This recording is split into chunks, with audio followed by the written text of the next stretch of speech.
goes in terms of us being on their radar. They're aware that there are a lot of us, and they will encounter us all the time.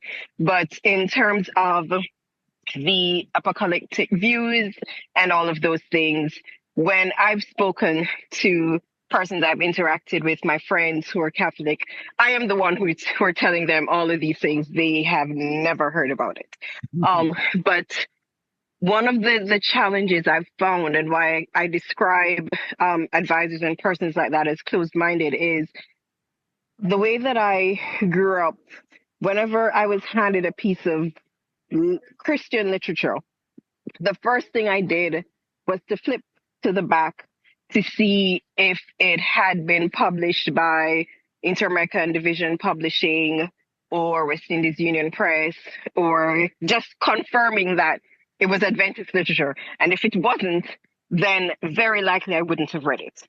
And I'm now in a space where I have persons who were mentors, who are great friends, who are like family, who were leaders in the church when I was growing up, who they're the ones who introduced me to Walter Reith. And I was like, oh my gosh, I can't believe you people believe this.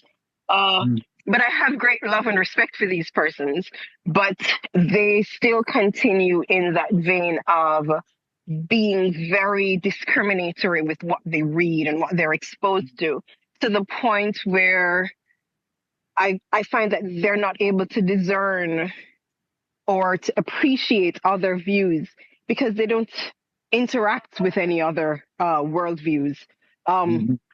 The final thing I'll share, and I know I haven't quite given you a question just yet, but I remember when with the Paris Agreement for climate change, that is the space that I work with as an energy professional. And I remember when the Pope was in support of that.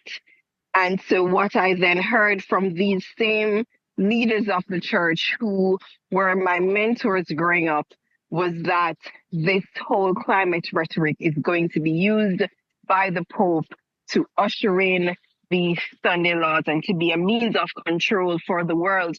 And I'm like, I'm sorry, but all the science says this is something that we all need to be concerned about.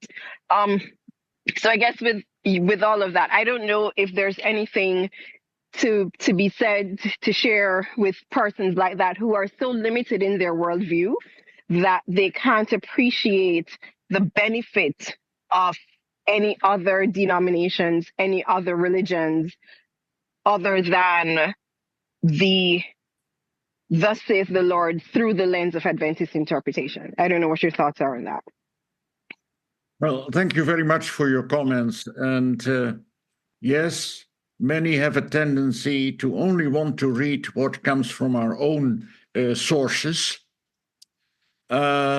And they miss out on a lot of good things, even things that come from the Catholic side. And I think that those of us who know a bit about theology are appreciative of some of the very fine books that have been written by Catholic theologians. And even the previous Pope, he wrote a couple of very beautiful books about Jesus Christ and about death and the life to come. We may not agree on everything that he has written, but that is true for many of the books that we read, even many of the Adventist books that we may read. But we should be thankful for the great contributions that have also come from others. And to me, yes, it is surprising to see that argument being made that climate change and everything that goes with it, that if we support that, we are really in cahoots with the Catholic Church. But there is such a deep suspicion for everything that the Catholic Church does. And may I give an example of this? When we had a a meeting of all parole directors. Now, parole, that is the public affairs and religious liberty of the church. And there are representatives at the conference level, at the union level, the division level, and all of those who were delegates to the General Conference in Toronto. They came to a meeting prior to the General Conference, and we had a meeting there of about 200, 250 people. It was led out by Bert Beach, and I also had a role in the proceedings. And this was relatively shortly after the encyclical letter of Dies Domini. Now, Adventists got very worked up about the fact that in the letter, in the apostolic letter, the Pope had mentioned, and I'm quoting from memory, that the state should make sure that people could have their day of rest on Sunday. And so there was a lot of protest from the Adventists. What is this? And this surely is a sign of Sunday promotion and a sign that eventually there will be Sunday laws and that the Pope is already making preparations. And so when the encyclical, the letter appeared, Bert Beach wrote a letter to the Vatican, and he asked what the meaning was of this and whether they felt that the same kind of protection by the state should be given to people who have a different day of rest.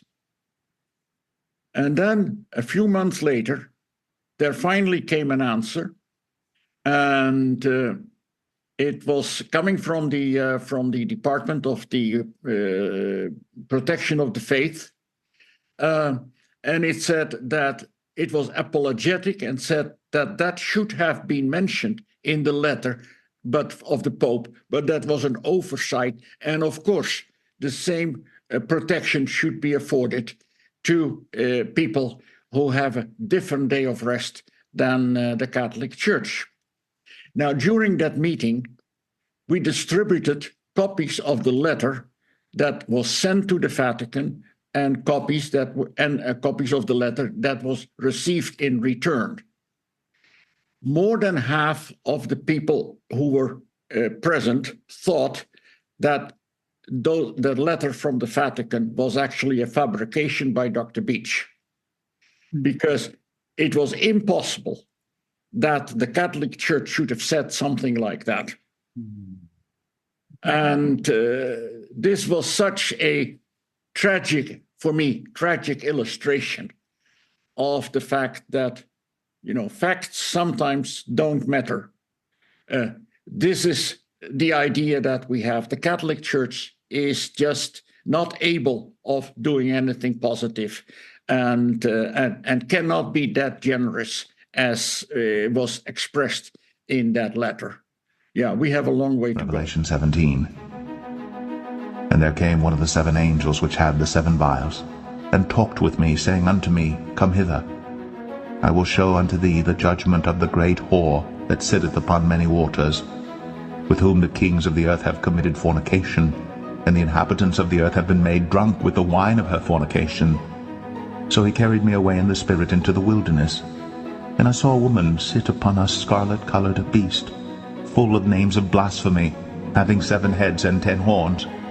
And the woman was arrayed in purple and scarlet color, and decked with gold and precious stones and pearls, having a golden cup in her hand, full of abominations and filthiness of her fornication.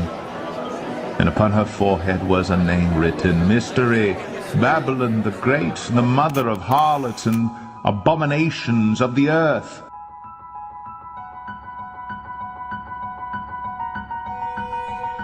I heard somewhere that because sin doesn't pay off every Saturday night, some of us think we can get away with it. The wise man put it this way in Ecclesiastes 8 and verse 11. He says, Because sentence against an evil work is not executed speedily, therefore the heart of the sons of men is fully set in them to do evil. But it shall not be well with the wicked. That's what Solomon said. Because God doesn't knock us down every time we do wrong, we get bold and we think, well, he won't bother me anytime. I can get away with it. But believe me, payoff time will come, or God is a liar. And our God cannot lie. Be not deceived, he says. God is not mocked, he says. Whatsoever a man soweth, that shall he also reap. Manasseh was a swinger. His father was the establishment. His father wasn't rivet. He wanted to modernize things. He wanted religion to be less binding, and he wanted the people in his kingdom to have more pleasure. He wanted to wake everybody up and to modernize things, and so he led his nation into sin. He accommodated the flesh. He made people feel good. But in the end, he destroyed his nation. My young friends, God's not going to change, believe me. God is not going to change. He said so. And I believe everything God said. He's not going to change. Malachi 3:6 is just one of the texts in which he said, I am the Lord, I change not. You can't change him. And the fact that philosophers come along and say it's all right now, it wasn't all right then, but it's all right now, don't you listen to that. God doesn't change. And the fact that it comes from a college professor does not make it right. Mrs. White says in the last days, these very intellectuals will become but the polished instruments of the devil. But sin, whether it is coarse or cultured, is still hell-bound. God will not change. Now, since God won't change and somebody's gotta, we better. Because God cannot be turned around. He's going to judge us according to the light we've heard and seen and known. God is not going to overlook the fact that we have had great privileges.